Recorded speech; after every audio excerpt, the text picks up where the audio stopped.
Muito boa tarde, amigas e amigos, é o Oração Ação, nossa sala de aula, nosso grupo de estudos, onde somos todos alunos, exceto, é claro, o nosso mestre. Nosso mestre cujos poderes, cujas possibilidades espirituais nós nem podemos suspeitar, mas que prometeu que onde dois ou mais estivessem reunidos em seu nome, lá ele estaria, e portanto ele está aqui. Se médiuns comuns conseguem estar em dois lugares ao mesmo tempo, imagina o que não pode Jesus Cristo, não é? Ele está aqui, diretamente, de uma maneira que nós ainda não conseguimos compreender totalmente, e indiretamente através de seus prepostos, de seus ajudantes, de seus parceiros. Sejamos nós também, dentro da nossa limitação, parceiros do Cristo. Que posição honrosa, que posição gostosa. Nada mais realizador do que estudar com Jesus, nos autoconhecer com Jesus e nos propor a praticar o bem com Jesus. E com vocês também. Muito obrigado pela presença de todos. Muito bom estarmos juntos. Compartilhem, espalhem. Sempre que vocês entenderem que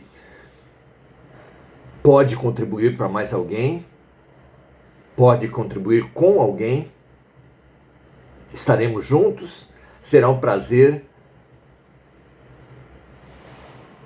repartir mais uma vez o pão que vem do alto e que foi partido por Jesus. No milagre da multiplicação, através dos meios digitais que hoje estão ao nosso alcance. Um grande abraço para todos, muito feliz por estarmos juntos, e hoje vamos tocar numa relação que tem sido problemática. A relação do caminho espiritual com a família. Maravilhosa é a cena descrita nos evangelhos. Não se trata de uma parábola, mas de um relato de algo vivido pelos discípulos e por Jesus. Conta-se nos evangelhos que Jesus estava num certo ambiente, cercado por diversas pessoas, ensinando.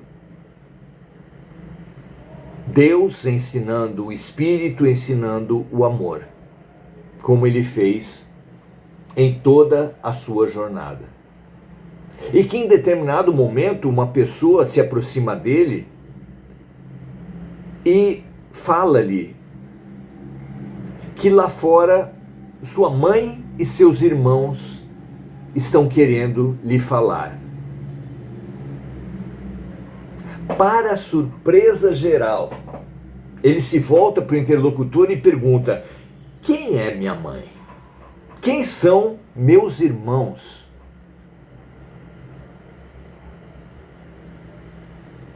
E diante do espanto de todos, fazendo um gesto largo, abrangendo toda a assembleia de estudantes espirituais,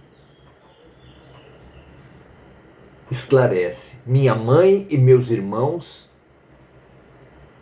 são aqueles que fazem a vontade do meu Pai.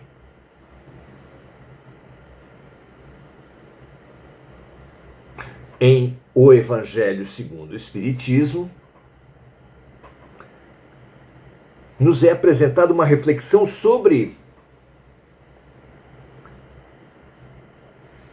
a família da matéria e a família do espírito. Que nós trazemos as duas, que às vezes são coincidentes, mas nem sempre.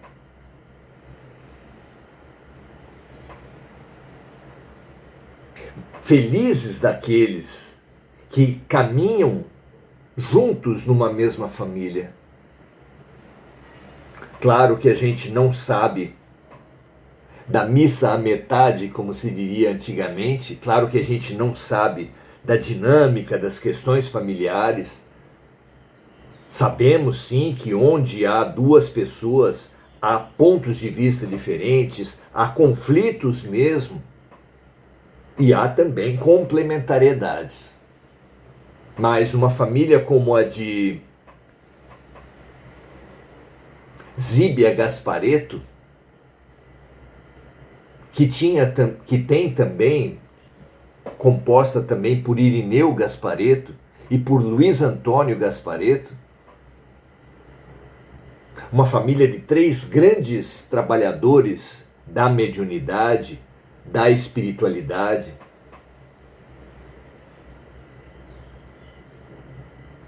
É uma família que tem um pano de fundo, uma base, um trabalho de apoio mútuo.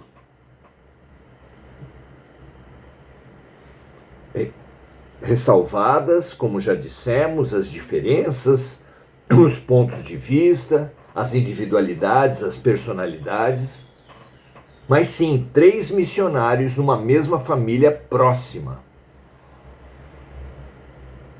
Fantástico, não é? Conta-se que Chico Xavier tinha um irmão particularmente parceiro no trabalho espiritual, mas muito distante em termos de dimensão no trabalho. A regra, porém, é da incompreensão. Mesmo Chico chegou ao ápice da incompreensão na figura de uma madrasta que o torturava com garfos na pele, na barriga.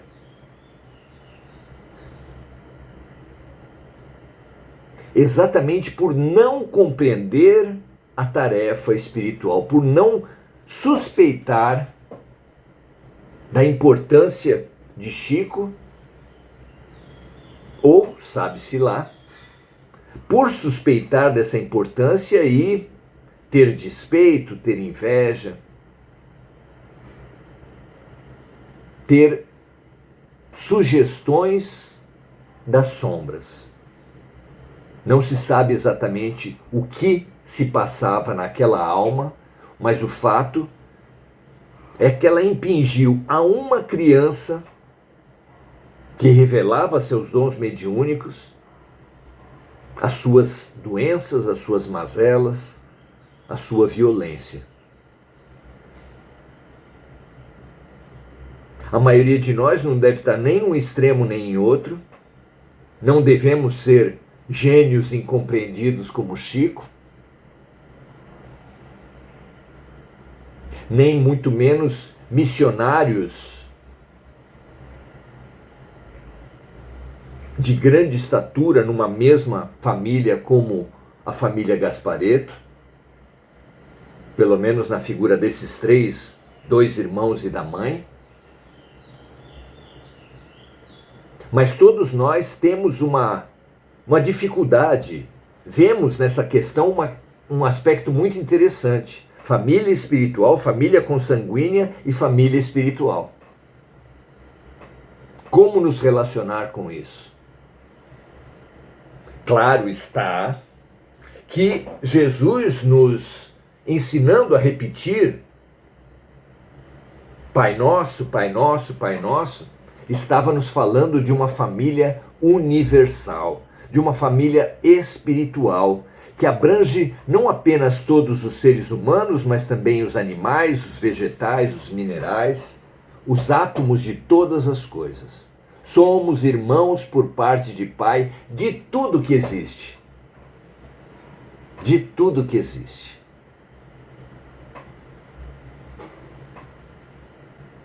Fantástico. Fantástica essa perspectiva, não é? Potencialmente somos irmãos de todos, de tudo que existe. Mas claro que em realidade somos mais próximos, somos parceiros, somos irmãos no sentido mais efetivo da palavra, do sentimento, naqueles que comungam de um mesmo ideal espiritual. Meu Pai e meus irmãos são aqueles que fazem a vontade do meu Pai, disse o Messias.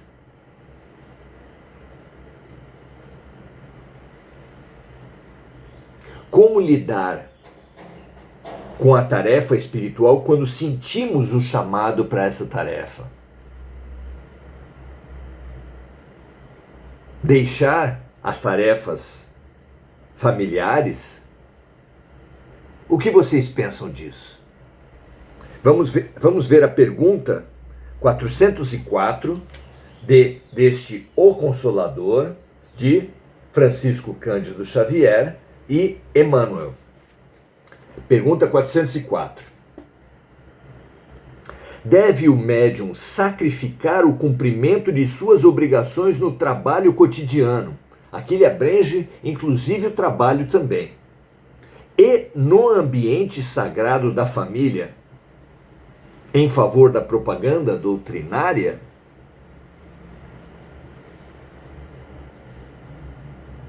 É uma pergunta da máxima importância. Devemos nós colocar em segundo plano, ou deixar mesmo, sacrificar, como se diz aqui na pergunta, o cumprimento de suas obrigações no trabalho e na família, em favor da doutrina? É uma questão muito interessante, porque dá ensejo a diversas outras. Quando dizemos que devemos deixar o trabalho de lado, e sendo claro que precisamos sobreviver, pagar as despesas nossas e familiares, resulta dessa resposta positiva ao abandono do trabalho a necessidade de fazer da mediunidade um sacerdócio, de angariar recursos financeiros, materiais para o médium, como fazem sacerdotes de diferentes religiões, inclusive dentro do cristianismo. Olha que dilema essa pergunta colhe na condução do espiritismo. Ele repetiria a estrutura sacerdotal de outras religiões? Como vocês pensam isso? Emmanuel diz assim: o médium somente deve dar aos serviços da doutrina a cota de tempo de que possa dispor. Entre os labores sagrados do pão de cada dia e o cumprimento dos seus elevados deveres familiares. É uma resposta que pode estar surpreendendo muitos aqui nesse nosso grupo, que pode surpreender muitos daqueles que leram essa resposta. Vamos repetir. O médium somente deve dar aos serviços da doutrina a cota de tempo de que possa dispor entre os sagrados labores do pão de cada dia e o cumprimento dos seus elevados deveres familiares. É uma surpresa, não é? Para nós que temos essa cultura religiosa que coloca a propaganda doutrinária, os serviços à instituição religiosa e as causas da instituição religiosa acima de tudo, confundindo a instituição religiosa com o Deus.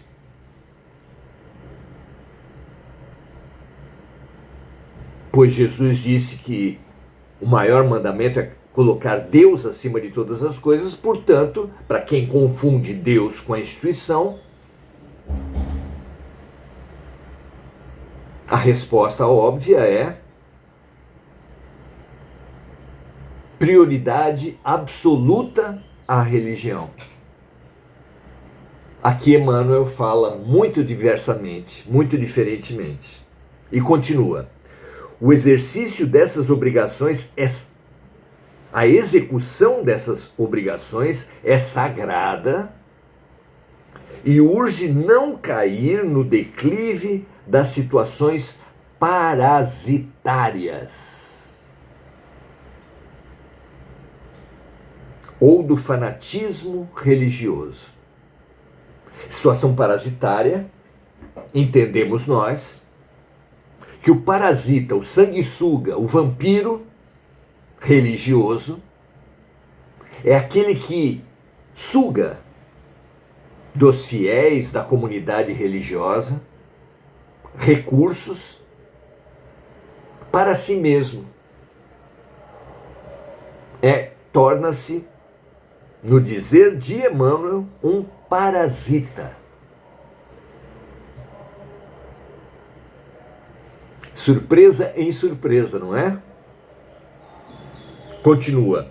No trabalho da verdade, Jesus caminha antes de qualquer esforço humano e ninguém deve guardar a pretensão de converter alguém quando nas tarefas do mundo há sempre oportunidade para o preciso conhecimento de si mesmo. Primeiro, Emmanuel nos coloca Jesus como modelo, acima de tudo, acima de todos, o que é irrefutável. Está nos evangelhos que Jesus não angariava, não estimulava os discípulos a angariar recursos, a trazer dinheiro para as lides da divulgação da Boa Nova. Ao contrário, com a multiplicação dos pães, com a obtenção de uma moeda de alto valor na boca de um peixe pescado por Simão Pedro,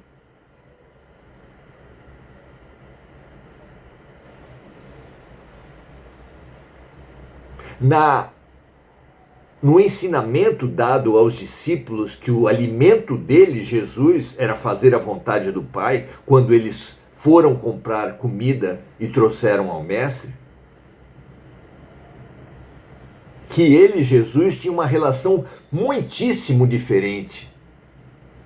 Nesse momento, certamente inatingível para todos nós, mas muitíssimo diferente dessa dos cristãos, ou dos ditos cristãos, que sugam para si grande parte dos recursos auferidos nas coletas, nos dízimos da comunidade a quem ele serve.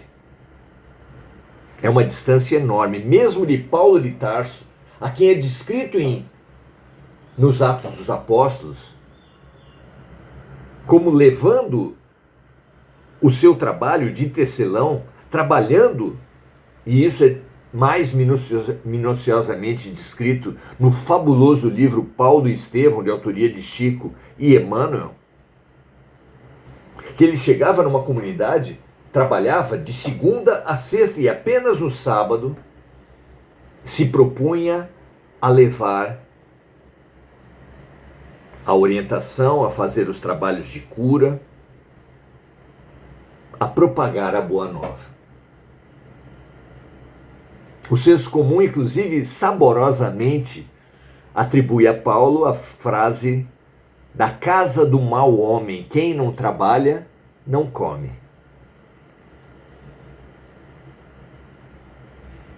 Paulo estruturou todo o seu trabalho missionário a partir do seu esforço, do seu sacrifício e do seu trabalho.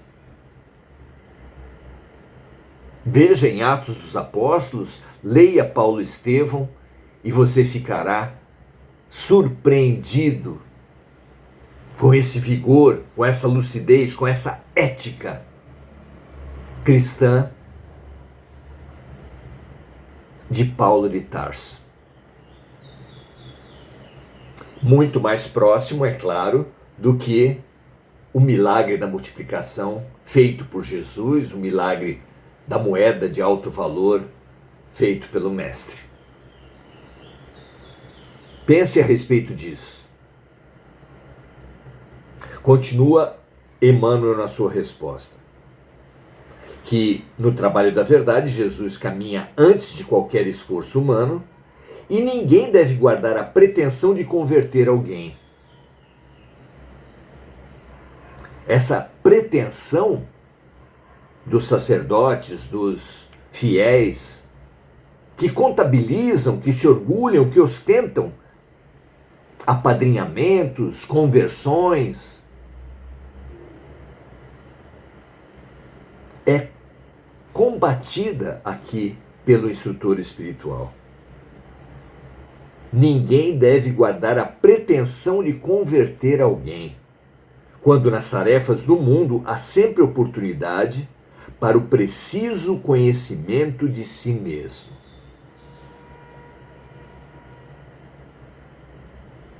São vigorosos os princípios de que a mudança interior cabe a cada um, portanto ninguém pode converter o outro, e que a grande influência que podemos ter sobre os outros será pelo exemplo, ou seja, faça em você a mudança que você pretende para o outro, como disse Mahatma Gandhi. E termina dizendo assim: que médium algum se engane em tais perspectivas, antes de sofrer a incompreensão dos companheiros. Vamos falar de novo. Antes sofrer a incompreensão dos companheiros, que transigir com os princípios, caindo na irresponsabilidade ou nas penosas dívidas de consciência.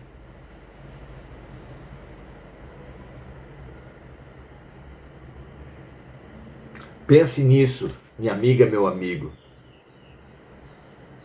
Pense no fabuloso prejuízo gerado se, a exemplo de outras doutrinas cristãs, o Espiritismo também tirasse vários milhares de reais por mês, todos os meses, para sustentar sacerdotes. Qual o prejuízo causado no trabalho da caridade, no trabalho da fraternidade, apontado por Paulo de Tarso, assumido por Kardec como lema central do Espiritismo: fora da caridade não há salvação. O princípio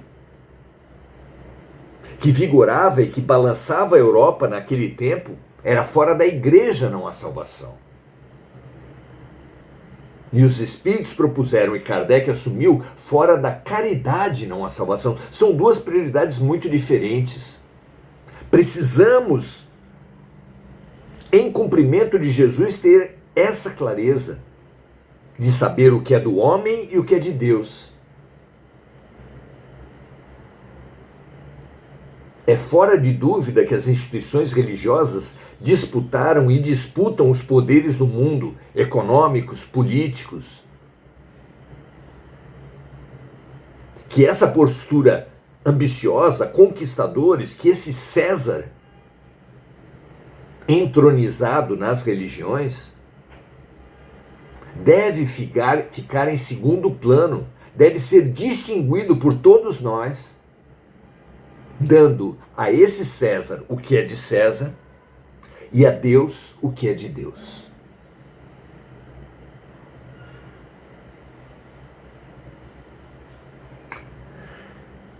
Que seja assim sempre.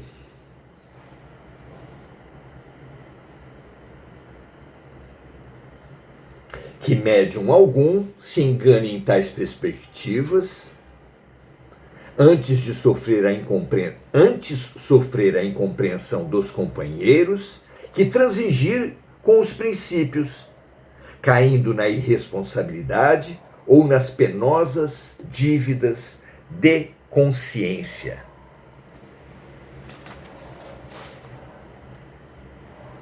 Vamos conversar agora, ver os comentários dos amigos aqui. Enir Cajazeira, dando graças a Deus. Eliane Serrão, dando seu boa noite aos amigos. Nalva Gorre, dando seu boa noite. Sandra Regina também. Marco Aurélio Trindade também. Enir Cajazeira, sempre lembrando da amiga Mônica Silva, dando seu boa noite a todos. Igor Galvão também dando seu boa noite. André Salvatore também. Muito feliz pela presença de todos. Trabalhemos e continuemos a estudar juntos. E saibamos que a religião do futuro, como Paulo,